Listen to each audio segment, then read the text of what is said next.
Hello, my name is Jennifer Antoni, and I'm a school counselor for Burlington City High School, which is a small urban high school situated between the cities of Trenton and Camden in southwestern New Jersey, about 20 miles west of the city of Philadelphia.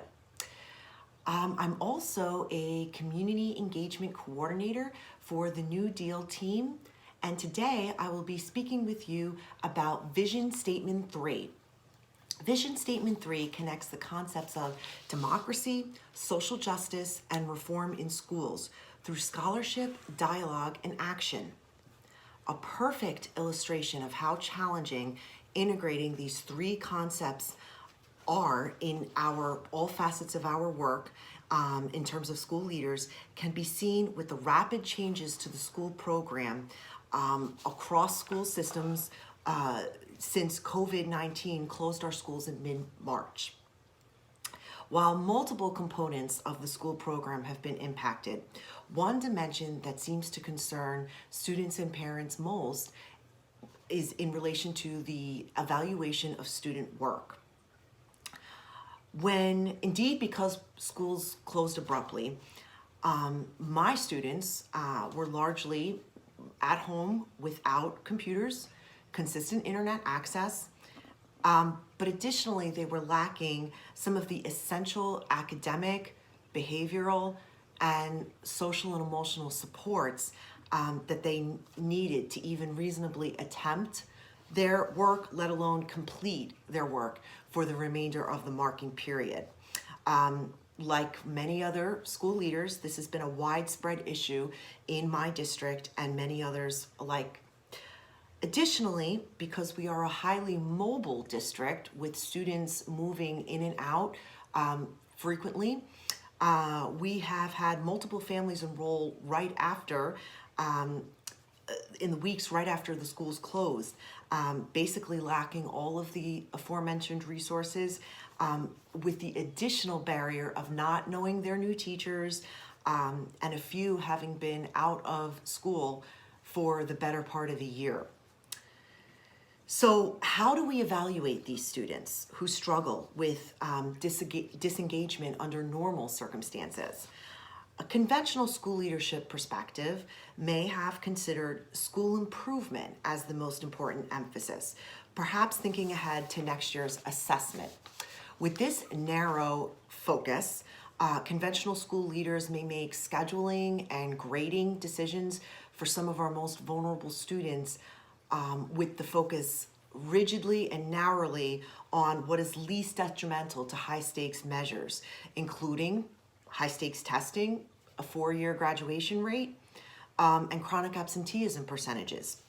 Such leaders may simply evaluate disengaged students, how their policies stipulate, without looking critically at how these policies under this additional barrier will impact our most vulnerable students. A New Deal leader, however, endeavors to consider the needs of the student, the learner, wherever he or she may be academically, behaviorally, as a driving force for school reform, democracy, and social justice. One practical way that leaders can integrate the three concepts of Vision 3 is through a review of existing grading policies and how those policies may, for instance, impact economically disadvantaged and disengaged students. It goes beyond simply providing internet access or devices to students. Students may be coming from houses where families have minimal experience with online learning systems and platforms, and may have no concept for how to reach out for help when the school is physically closed. So how do we evaluate student work at this time? Some grading suggestions to consider that bring us closer to the New Deal vision along that continuum of school leadership between conventional and New Deal would be to replace the zeros that disengaged students may be accruing rapidly with a percentage that gives them a chance to rebound, such as a 55%, for instance. School leaders can consider averaging the students prior marking period grades earned and establish that their student marking period grades not go below that average during the time of the COVID closure. Another suggestion would be to consider rethinking or canceling cumulative final exams. Lastly, consider using a rubric where student work is evaluated using broader categories related to how closely students are able to meet those expectations. One final recommendation for school leaders might be to free up support staff to make contact with and help students and families address the unique barriers they face in attempting distance learning.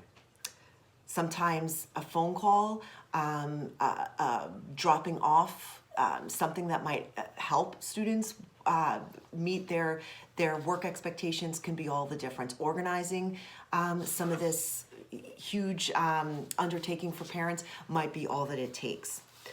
Above all else, we want to keep the aims of social justice, democracy, and school reform intertwined and essential to our vision as school leaders. Thanks so much, and we look forward to hearing from you.